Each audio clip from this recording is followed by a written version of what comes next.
Hello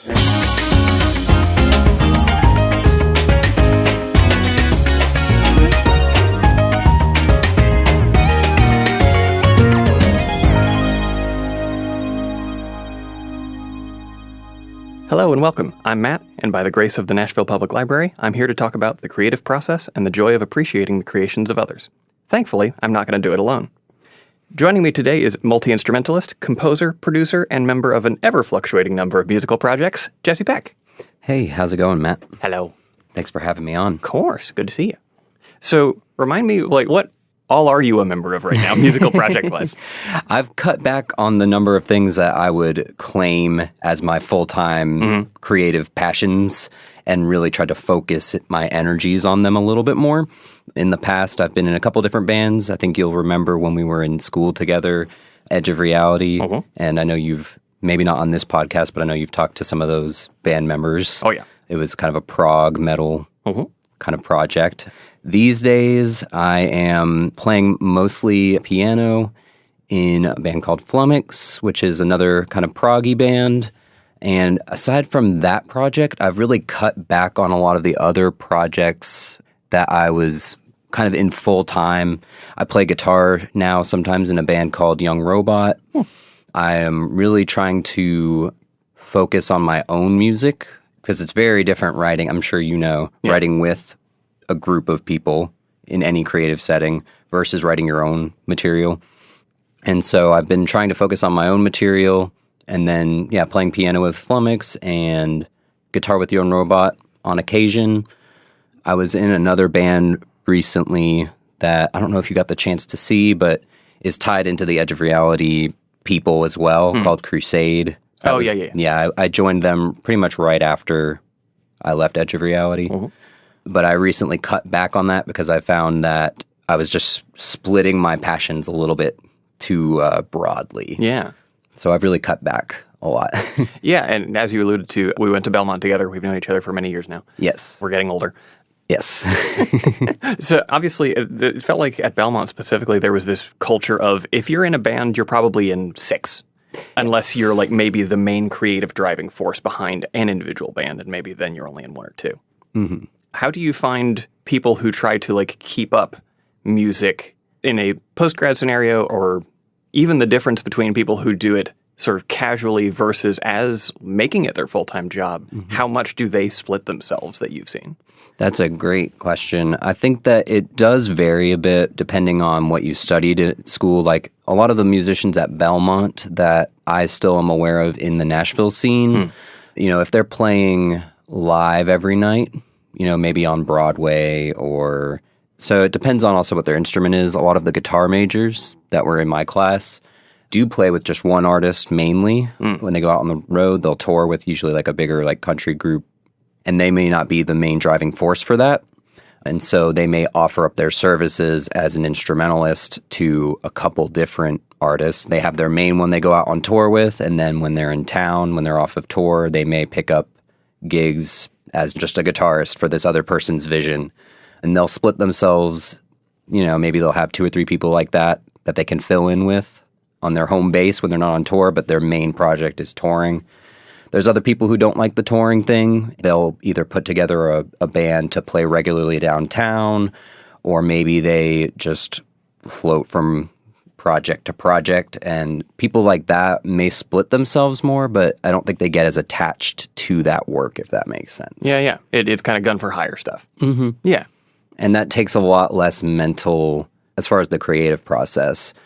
It's not as much of an investment on your end as it is, like you said, kind of more of like a work for hire thing versus if you're doing your own thing, it can be a labor of love. It can be kind of more of a, I wouldn't say casual. I think that's the word you used. It's not necessarily that you're not doing it seriously. Oh, sure. But it may be not paying the bills the way that touring for like a bigger artist might. For sure. So people like that make the time, which I can attest because I've done this since we graduated, people who take the time to do the labor of love thing and play the music they want to play, play their own stuff, play in a band where it's not paying the bills, those are the people who really have to split themselves because they're taking the time creatively to invest in doing their own music and making their own art. And then on top of that, to pay the bills, they're going to need to do some other things. I still wait tables a couple days a week. I've been able to cut back on that lately, thankfully. Congratulations. And that's been a good feeling. And that allows me to put more time and more energy into the other things I'm doing, which lately I'm trying to really make, like I said, my own stuff and the bands that I consider an actual creative outlet for my own writing. I've tried to make those the priority. But I still have to do other stuff too. And that's usually the work for hire thing. I might help somebody that needs, I need guitar for this, or can you help me program drums? Not all artists have the same skill set. And so amongst ourselves within the community, we often are able to split ourselves in a way where we're still working with our friends, if that makes sense. Like I've had really good guitar player friends of mine that they can shred, they can play circles around me, that don't really know the ins and outs of recording and producing. Be like, hey, I just need drums for this demo. I don't have the budget to get them recorded. Could you just program some for me? And I know, how to open my computer and program those drums for them. So this is something I was trying to remember. Did you have a minor at college? I didn't have a minor. I did a double emphasis. So I was in the School of Music, which is like an arts degree, which is separate from a lot of our friends were probably in the music business school, which is actually a business degree. What I did was I did the arts degree in the School of Music, but they had different, kind of like a minor, they had different quote unquote emphases that you could pick. So I did a double. I did a performance and I did a business emphasis. The business stuff was kind of helpful, but I will say a lot of what I've learned since graduating has just come from just doing work. Yeah, that's what I was wondering, because I certainly remembered you having fun with a lot of like production adjacent stuff in college, but listening to your recent output, it's clean. Like the production is, at least to my like plebeian ears, really good. And I didn't know at what point you had started to develop that skill set, among other things. That's a good point. It is something that you can learn these days on your own. You don't need to go to music school to do those things. And the things that I learned in music school have been useful to me, but a lot of what I've learned has come more so just over the past years of, since I graduated, wanting to do the thing, wanting to make my own music, and I've learned to produce more so by myself.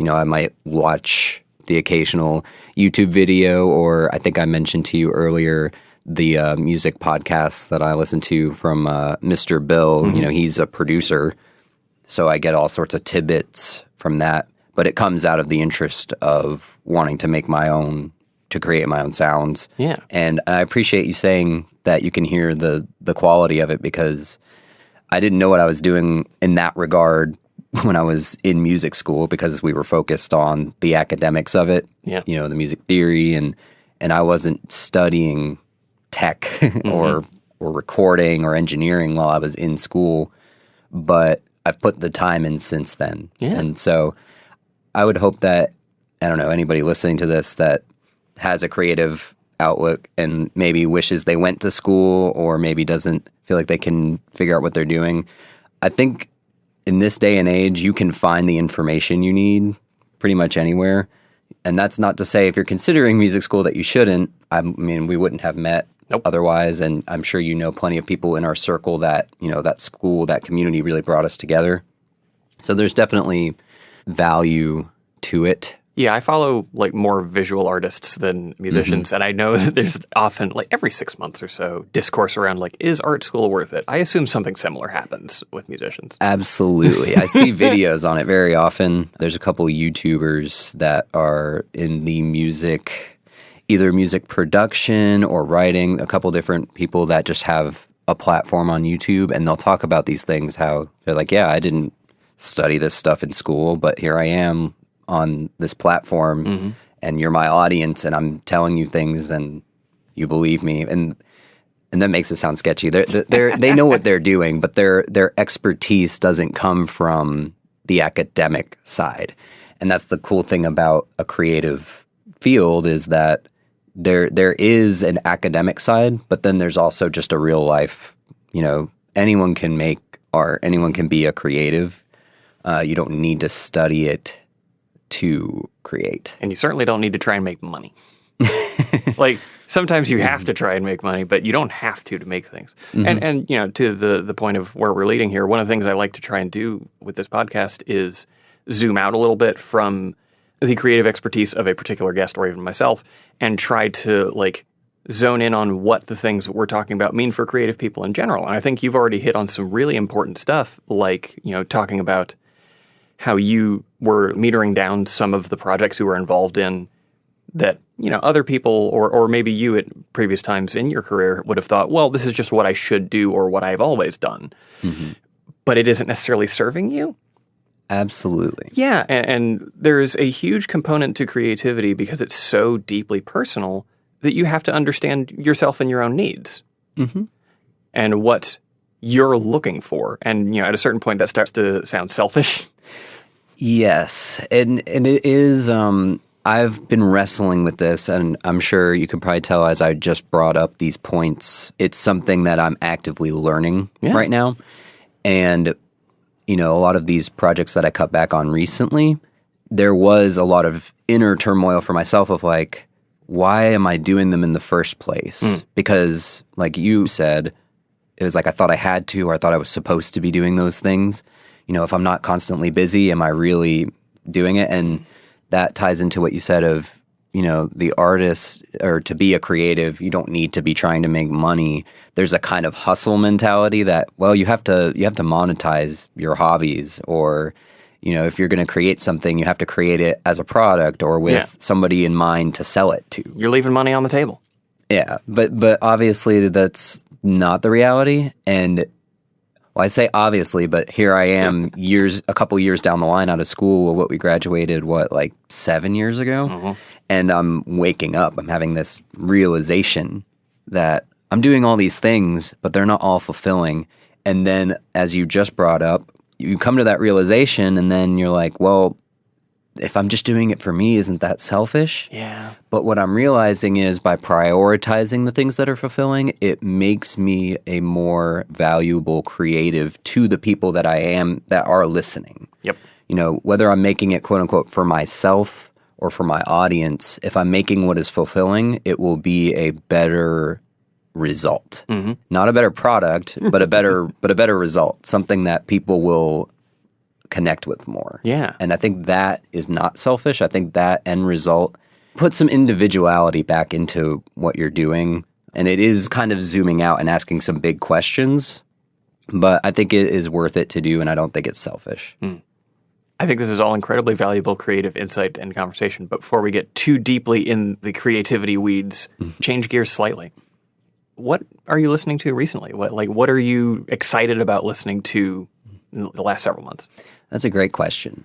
A lot of my inspiration musically comes from the music that I hear that when you pay attention to it, there's all sorts of detail, and you can hear the attentiveness and the passion of the writer in the subtleties, in the mixes. But at the same time, if you stop listening to it, you forget it's there. There's this transparency to it. And I'm referring to genres more on the ambient side, music that is written to kind of backdrop a specific mood. So soundtracks, and whether that's for a movie, a video game, or even and this is I don't say this to say this is what I'm listening to and finding inspiration from, in the sense that I don't put this music on to enjoy. But even music that gets written for commercials and stuff like that, the people who wrote that were okay, they're trying to sell this product. What sounds will make it more appealing, or how can I make something that matches what is happening but doesn't get in the way of the message of it? So those are the kinds of things that I find inspiring, and I find that a lot of music that's written for media is the music that tends to excel more in that area. So I've been listening to a lot of, you actually turned me on to the Studio Ghibli franchise while we were in school, And I've just been going back and listening to a lot of those soundtracks because when I listen to them, I can see those scenes. Yeah. And so I try to bring that idea to my own music, even though I'm not writing music for a movie and it's not orchestral. I try to think, all right, well, what scene do I want this song to make? And it usually yields better results. As far as specific artists, I guess I could name drop. I don't know if you're familiar with Einar Solberg. Mm-mm. He is a Norwegian composer, and he is the frontman for a band called Leprous that I think we discovered around the Belmont days, if you remember. But he just put out a solo album recently, and it has a kind of cinematic feel to it, but it feels very personal. I think it's always interesting when an artist that is normally in a band setting, they're known for creating music in a specific outlet, when they branch out and put out something more personal, and you see how it compares to the band that they're in, because he's the main singer for Leprous, and you hear that voice in this new setting of his own music, and I feel like you get more of the artist that way than you do in the band setting. So yeah, Einar Solberg, the Ghibli soundtracks, and I've just been putting on a lot of ambient music because I just find it's calming, honestly. That's mainly what I've been listening to these days. Nice.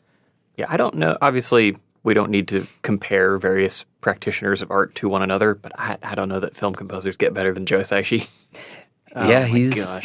He's got it. I mean, you hear one of the scores to one of those Ghibli films, and you hear Hisaishi's vision, I guess is the best word for it. Yeah, I think we were watching like one of the filmed concerts that he will usually conduct himself, and talking to our mutual friend about that one of these times, and the main opening theme from Ponyo started playing, and it's just like, how does he know what water sounds like?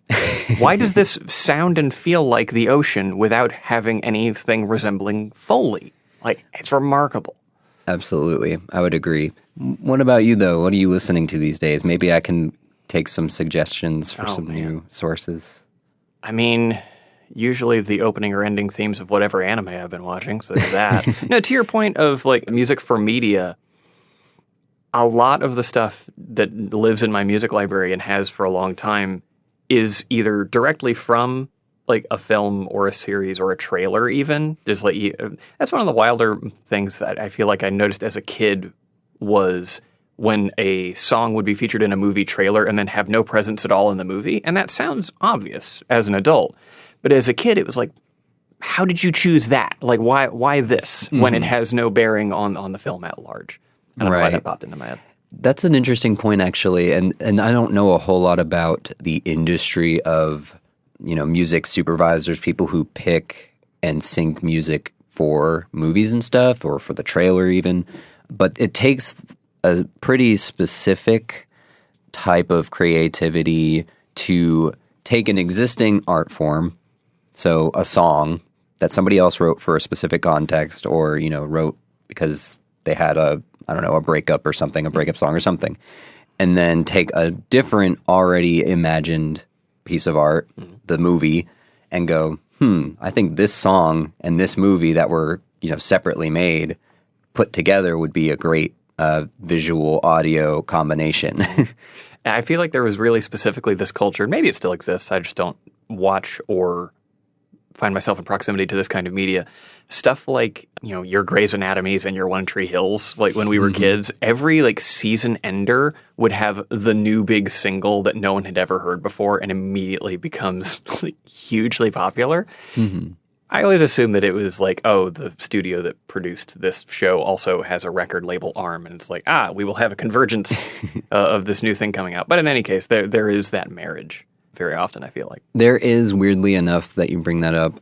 I don't know about the actual job of being a music supervisor in the sense that I don't know how those creative decisions get made, but I do know there is a business angle to it, because I did learn about that in music school, that they do work out deals like that with, you've got these media conglomerates, right? You've got people who that fund these films, these Hollywood big films, but then there is some I guess you could say cross-pollination between those people and the people that distribute and do, all the music that you hear on the radio, the top 40, the people who produce that, the people who, I guess you could say, lobby to have their music played the most on the radio. Yeah. There is some cross-pollination there, so some of it is just strictly business. Yeah. At least, I guess at a certain point, a less cynical way to look at that, or if we're looking at it cynically at all, is it narrows the field of options to here's something we don't have to pay for because it exists within our sphere already. Right, or they work out some kind of deal or something. And to your point, it is a very big field to be narrowed down. Like the job of, what song should go in this spot in this movie isn't as simple as just picking the first song that pops in your head. You've got quite a database of songs to choose from. Yeah. Backtracking slightly, do you have a favorite Ghibli or Miyazaki? I feel like I recently tried to come up with a ranking list with a friend. And I think, if I remember correctly, it was a pretty close tie between Princess Mononoke and Spirited Away. Reasonable. They're obviously pretty different, those two movies, but there's things about both of them that I like a lot that would be hard for me to put one over the other. Obviously, Spirited Away is very fun and playful, but at the same time, you've got this kind of intense, this child is going through this very intense crisis. And then Mononoke is just, an epic, creatures, and, the creatures aren't as playful as in Mononoke as they are in Spirited Away, but you've got, either way, in both of them, they have the story, it just feels like it has a lot of stakes to it. And obviously the music in both of them is amazing. And a lot of the art style of the two of them I like a lot. I don't know. Those are probably my favorite two. Yeah, that makes total sense. Yeah. No, the fun thing about Miyazaki is the spectrum, right? Because you have his very soft fairy tales, you have his huge epics, you have slice of life adult drama, shoot down the middle. My sister has been showing her 2-year-old son a lot of Ghibli. He just says, put on a Totoro. I want a Totoro. They are all Totoro, regardless of which film it is. Because Totoro's at the beginning of everyone. That makes sense in a 2-year-old brain. Yeah. But there are some that you would think he can handle, but he can't, and vice versa at 2, where he loves Howl's Moving Castle. Miyazaki's deeply emotional film about the Iraq War. He loves that one because all of those deeper themes are kind of going over his head. Right. Where Spirited Away is filled with so much tension and dread of being a 12-year-old surrounded by these critters. They're no, he could not handle that right now. That makes sense. Yeah. He's developing that kind of screen-based empathy, I guess, rather than context-based. That makes sense. He sees it, and does it look familiar? Does it look comfortable? Does it look terrifying? No Face, for example, even though it's kind of a playful thing, some of the images are kind of, for a 2-year-old, just kind of what is that? And I wonder if even at a certain point it is a point in favor of the production as a whole, whether that's soundscape or music or whatever, of creating an atmosphere that just will create the emotional effect you want, even if you don't understand what's happening. Absolutely. I think that, a 2-year-old can hear a song and tell whether it is, meant to be danced to, right, or meant to tell you that there's danger or something like that, for example. So going back to the Leprous Singer and sort of genre jumping slightly. Obviously, for the majority of time that we've known each other, I myself did not listen to a lot of metal or hardcore or anything of that nature until hanging out with a bunch of guitar majors in college. And then that just kind of happens. So that's the sort of realm that I think of you associated with, metal and prog. Whereas your personal stuff is much more in the ambient realm. Is that a transition that you've felt for yourself, or are they kind of two separate realms? Because your personal stuff is the more ambient now, where the bands you play with, whether because of your own creative output being that way collaboratively, or just the bands in the scene in Nashville happen to be heavy. You know what I mean? Right. I do think that there is a little bit of a separation there, but not so much that they are... It's not I listened to metal in high school and now I don't.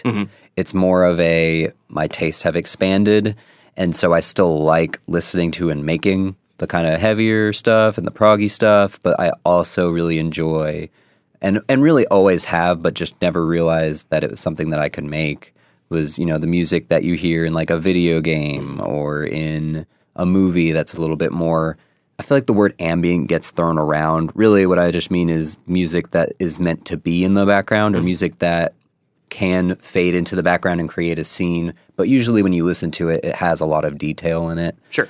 That, for that style has grown, and I've found that I enjoy making it. And that wasn't maybe necessarily the case when I first started, playing guitar as like a teenager. I played video games and I liked the music in them, or I, watched a movie and I thought the soundtrack was amazing, but it didn't click that, there's no guitar in that. That's just electronic stuff. As a kid, I'm playing guitar and I'm like, I want to play in a metal band.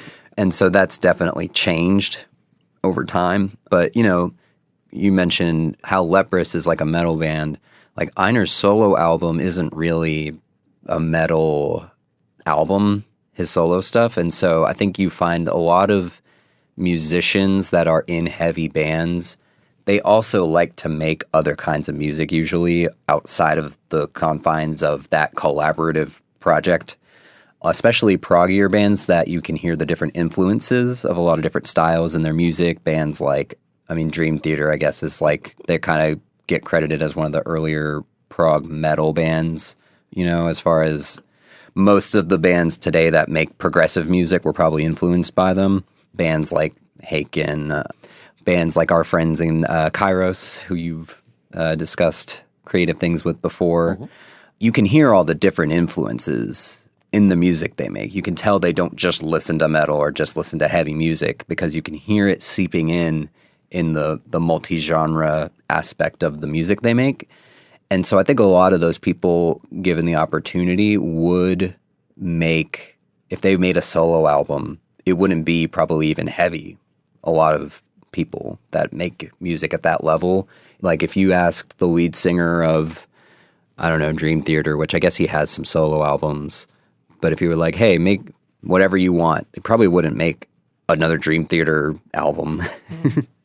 And sometimes it feels like, even apart from individual band members having their own solo stuff, that can happen like internally, right? Because where either a one-off album sounds super different, or the band slowly transforms, right? Like the slow popification of Genesis, or like In Through the Outdoor in the Led Zeppelin canon sounding super different. I want to circle back to video game stuff at a certain point, but talking about you and making ambient music and not knowing that was a thing you wanted to do, that doesn't super surprise me that you now like to do that. Is when we shared a room in college, I just remember how frequently you would be like looping and just like creating guitar scapes while I would be like 6 foot off the ground on our rickety lofted beds. And that was deeply ambient to me. There's something about you making looping guitarscapes, soundscapes is the only thing I can use to describe it, that I've wanted to ask you about for a while. There was this one day where you had been doing that, and then you turned the pedal off, and it all just kind of disappeared. And I was like, did you record that? And you said, no. I said, why? Well, I was just making stuff. And I don't know what it is about my vision of creativity. I know what it is, but it's for my therapist. That I was like, why didn't you record it? It's gone. And I don't know, something about your immense comfort with the ephemeral nature of that thing you were making has stuck with me for years. Oh, interesting. I'm glad that struck you in an interesting way. I don't even really remember making that. Yeah, probably. It didn't stick with me, which obviously that would be the benefit of recording it, right? Would be that I could listen back to it. And I will say, I do listen back whenever I do record things, and I'm like, I don't remember making this. And I could go two different ways with this. Like, on one hand, if you record everything all the time, you might want to use it later for something, and it could, maybe you hear it and it makes you, I guess I shouldn't speak for all creatives, but I know for myself and probably a lot of people, I think a lot of creatives have they'll go through phases of self-doubt where they'll, you might get like some imposter syndrome where you're like, why do I get to make this stuff? And what makes it any better than anybody else's? Like, what's the point? Kind of get existential about it sometimes. And listening back to things like that, and like, oh, I don't even remember making this, can be like reaffirming sometimes, or bring your focus back of like, oh yeah, I made this and I liked it. But on the other hand, I think that if you're constantly creating a pressure that I have to record this, I have to capture this, I need to make a thing that I can use later, changes your mindset while you're making it. There's a value in being in the moment. There's a value in just making something just for the sake of making it. Even if you don't save it or record it or use it for something, it can still be kind of therapeutic for you just to go through the process of making it. It can also spark ideas for other things. And I've had that happen before where I'll just kind of let my fingers wander if I'm playing piano or guitar and I'm not recording it, but I'm just kind of doing a musical stream of consciousness. And sometimes a song I'm working on will pop in my head as I'm doing this, and I'm like, I know what that song needs now. So even if I'm not recording, it can still be beneficial for things I am working on. But at the same time, I'm willing to let that moment just be that moment and not always record everything. Yeah, I feel like a similar thing for me as a writer is, God, just got hit by a huge wave of imposter syndrome, even calling myself one. Cool. Is a similar idea of like, if I have a string of words that just hits me in the shower or something, judging in that moment, like, do I need to write that down? Or was that just a thing that happened for me that I get like a little spark of satisfaction from, and then I can move on? I don't need to attempt to codify or commodify what just happened.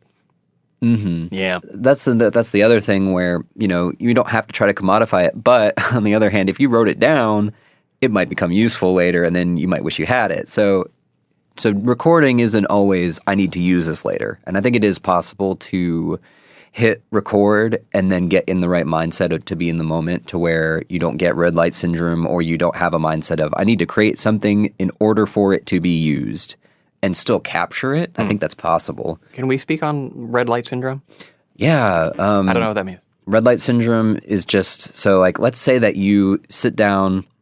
Do you still have my bass? I play it once a week. Awesome. I make myself play bass for a couple hours every week so I don't lose my calluses. Very nice. So like, imagine you're sitting down with your bass and you're practicing a specific song. Maybe it's a little tricky for you, but you practice once a week for, I don't know, a month or two, and you're like, okay, I got this song down. Now I want to record it. So you hit the red light, you hit record on your computer, and suddenly you're like, oh, I have to play this and capture it perfectly.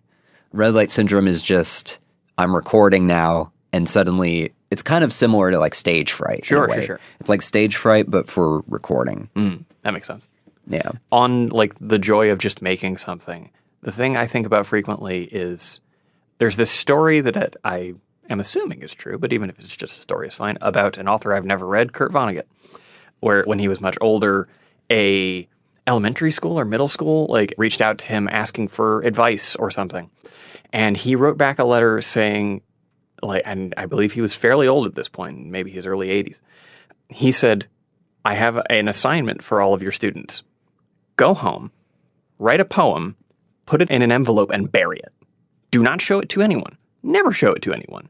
That is the assignment. To make a thing without caring about what it would be like to show it to anyone.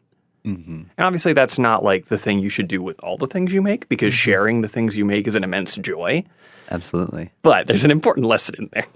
There is. And it's also something that I have found. I have been very hesitant and maybe anxious even about showing my work to others, especially my own music that I'm maybe a little bit more protective of versus, if I'm in a band and I'm contributing ideas to a project and they get put through that filter first of, co-writing, that's, I feel a little bit more confident in, because, okay, I got it affirmed and maybe reworked even with the talents of a couple other people, and that gives it a little bit more authority to it, versus if I just put a song out that just I made, there's no other creative force involved, and it's just, this is just what I made, and so if it's not liked, it's not the same as if someone doesn't like my band, because it's just me. So maybe I'm a little bit more protective of my own music. But I have only really recently started to learn that it's okay to share things and maybe not be as like, who cares if it's not perfect? Like, I've only just started to lose some of that perfectionism and sort of that fear of what people will think about it. And I think that burying the poem story is part of what's gotten me there. The idea that, well, I'm going to make a bunch of things and I'm not going to share all of them, but I'm going to make it and I'm not going to care how it turns out. And by doing that, I start to accept my own creativity a little bit more. And then I just start to say, okay, I made all this stuff. I'm going to pick some of my favorites to share with people. If they don't like it, that's okay. I have all this other stuff and I enjoyed the process of making all of this. But there is still a little bit of, it's a combination of like imposter syndrome, red light syndrome, anxiety, just kind of like self-doubt. There's all these, negative self-talk traps that artists face. And maybe there's a little bit of selfishness in there too. But you face all these things and it can make it hard to share an idea or share a song that you're working on sometimes. Yeah. Before I say the thing I wanted to say, I should point out, I pretty heavily paraphrased that Vonnegut story. Feel free to go fact check me yourself, listeners. But yeah, in terms of like, a thing that hit me like a freight train not too long ago is that creativity, when it's not collaborative, when it's just you, is kind of a relationship with yourself. Absolutely. And the fact that like, the longer you're alive, your relationship to yourself is ever changing. And so the relationship to what creativity looks like is going to be constantly shifting and sometimes way harder than others. Yeah, absolutely. And, if you look at, and this is in a band setting, so obviously there's more factors than just the individual, but if you look at a band that gets kind of thrown under the bus by their fans for making the quote unquote the same album again, are those artists fulfilled in making it or are they growing? And the thing is, you might, like you said, you might keep changing over your life. And that might change the way you relate to music. But, it's kind of like going to a restaurant and ordering the same thing every time you go there. Are you ordering it because you're picky and don't want to eat anything else? Or are you ordering it because it's the thing you like the most on there? So I think even an artist or a band that kind of keeps making similar things, it can still be true to themselves. They can still be growing and changing. Even if they're making something similar, it's just what they want to make sometimes. Yeah, and I feel like people who are fans of media specifically can maybe get a little hung up sometimes on it being the thing they like. Two things that I've tried to live by in the last several years, because I care about a lot of different kinds of media a lot, and it's what I spend my time thinking about. I discovered some ways in which looking at them started to feel better, both for me and the people making it. The first being that there's a huge difference between things that are bad and things that are not for me. Absolutely. It's okay for things to not be for you. And tied almost inextricably to that is the like Roger Ebert school of criticism, like the film critic, which his sort of mode of criticism was when you go into a film, you are judging it, criticizing it, or you should, based on what the film is trying to do, not what you thought the film was going to be or what you think it should be doing, like what it was trying to do, which has an inherent respect for the people who made it. Right. So the people who are upset that another album has come out by the same band that sounds exactly the same as the last one, they can be disappointed that there wasn't a new sound, but they should not be able to necessarily blame the people making it. Right. Because you came back to this band who's done that many times before. What did you expect? Right, exactly. And it's not, I think people that complain about that are maybe preemptively judging these artists like, oh, they're not growing. And I was just thinking of that in relation to what you were talking about, how, an individual, your relationship with yourself is changing over your life. And you would expect that, a band, that their music would evolve over their career. And I will say a lot of the artists that I really like a lot do that, like Leprous, for example, like their music, like every album sounds pretty substantially different than the previous. And I would like to think that's because they're being true to themselves and their relationship with themselves is changing over time, like you say. But I don't think that a band that puts the same album out over and over isn't necessarily being true to themselves either. And I would think, too, to talk to what we were talking about, maybe some of the self-doubt that one might face, I would think that looking at criticism from the lens that you're talking about, where there's things that are for you, and then there's things that are bad versus things that are just not for you. And I think recognizing that can be a source of confidence. Yeah, when absolutely. when you're releasing your own writing. All right, this is my writing. I know it's not for everybody, and accept that, and not just when somebody doesn't like it. That doesn't mean it's bad. It just means it wasn't for them. Right. I think that can be a source of positive reinforcement for an artist to actually release their creation and share it with people. Mm-hmm. Yeah, there's this idea that gets bandied around a lot of like, do not write for the bad faith reader. It's not for them because they're going to read it in bad faith anyway. Mm-hmm. Absolutely. Something I definitely wanted to talk about and don't want to keep forgetting about it before we run out of time. I don't think it would be untoward to say that back in college, you were not a vocalist. Not at all. So, like, your voice now is gorgeous. Thank you. What spurred that, and what was that process like of developing your voice? Well, I'm still actively working on it, and the thing that I've learned about the voice is that because it is part of your body, like it's an instrument, but it's also your physical body, your relationship with it changes as your body changes, and your mindset and understanding of that instrument is linked to how you understand yourself in a way that you're, learning an instrument isn't, right? Like when you play a middle C on a piano, it's always going to be middle C. When you sing a middle C, you have to be aware of the actual feeling of how all your muscles feel to create that, because your muscles are part of the instrument. Yeah. So it's been a journey of self-awareness in a lot of ways for me that I wasn't expecting. But I'd say what spurred it was really just the same thing that spurred me to learn about the production process that I didn't learn while I was in music school, was I want to make my own music. And so out of necessity and curiosity to explore, I've gradually over the past, 7 years since we graduated, been making my own music and taking the steps to learn all of the individual pieces along the way that I didn't learn while I was in school, to get from the idea in my head to a finished song that someone can listen to. And there's a lot of self-doubt when it comes to singing, just because it's the main thing that people will probably judge when they listen to a song. Like if I was writing everything for it and then getting somebody else to come in and sing it, I'm not going to feel as bad if somebody's like, oh, those vocals aren't very good, versus, if I did it myself and it was all my music, it's a little more intimidating that way, especially as somebody that doesn't have a vocal background. But, I've been taking vocal lessons, and I just try to make it a point to sing every day, and I think everyone really should. Honestly, I think everybody could benefit from just singing their favorite song every once in a while. Yeah, no, when I didn't have like a job to commute to for a few years, that was something I noticed missing, was the just screaming angry songs in my car after I clock out of work. It's like, yes, get rid of the stress.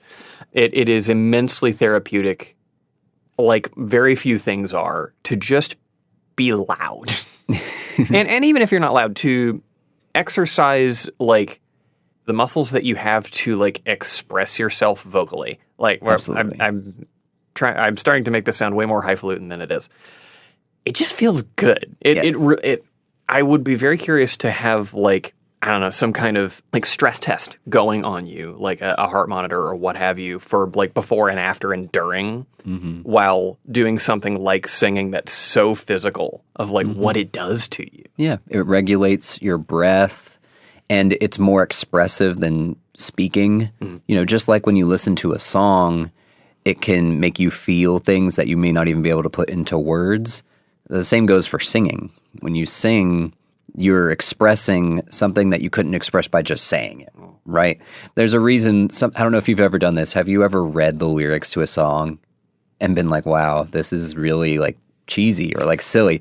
But when it's sung, it's actually impactful because you're saying something you couldn't say with those words if you just spoke them. True. I said I wanted to circle back to video games, so I think we should do that. I know what the main answer will be if I ask what video games have inspired you musically, but do you think there has been a direct line from video game music to the more ambient sound of your stuff? Absolutely. And is it anything other than Metroid? It's really Metroid that was kind of what sparked me to, it was one of a couple dominoes very early on in leading me to being a musician ultimately. Other ones being that I just really enjoyed singing as a kid. And then, I enjoyed playing guitar when I was pretty young, but the music in those games was some of the first music I heard that made me want to write music, because I remember I had a friend. So Metroid, I believe the second Prime game for the GameCube had just come out. We were in middle school, and we were like, let's make the third Prime game for because it hadn't been announced yet, but we knew it was a trilogy. So we were like, eventually a Prime 3 is going to come out. But we had this fantasy of let's make our own Metroid Prime 3. And so, I'm 10 or 11 and I'm sitting at my piano in my living room and I'm like, the first level will be called, I don't remember, the Ancient Fortress, whatever. And so I'd sit there and play what would that fortress sound like? And it was kind of what got me to start tinkering with composing in the first place. Wow. And so that's definitely made its way into my own music now that I've kind of transcended beyond thinking of myself as a guitarist, which, weirdly enough, my guitar teacher at Belmont was a big part in helping me see myself as a musician, not just as a guitarist. That's a whole story. But now that I'm like, okay, I don't have to make music with guitar in it, and I've learned how to, produce music in a sense that from idea in head to sounds in your computer, I can do that whole process now by myself. It makes it easier to make the music that sounds like what I wanted to make as a kid. The music that would be the backdrop for some kind of adventure. And I think that's why I also gravitated towards prog, because I think a lot of prog music has that kind of adventurous spirit to it, but it's a little more overstated than electronic music. Yeah, it's sort of direct line to more storytelling rather than just like a vibe. Right. Yeah. Yeah, that makes sense. Yeah. I think that's about all I wanted to talk about. And I think we've certainly talked about plenty of things. We have talked about a lot of things. About the last hour or so. But thank you for being here. Thank you for having me. This was a great conversation. Yeah. We'll put whatever links you see fit to your stuff in the description of this podcast by the time it comes out. Of course. And thank you all for listening. We greatly appreciate it. And as a reminder, this podcast is only possible because of the Nashville Public Library, so I would encourage everyone to go get a library card. And as a little encouraging tidbit, I like to say things that you may not know you can do with your library card.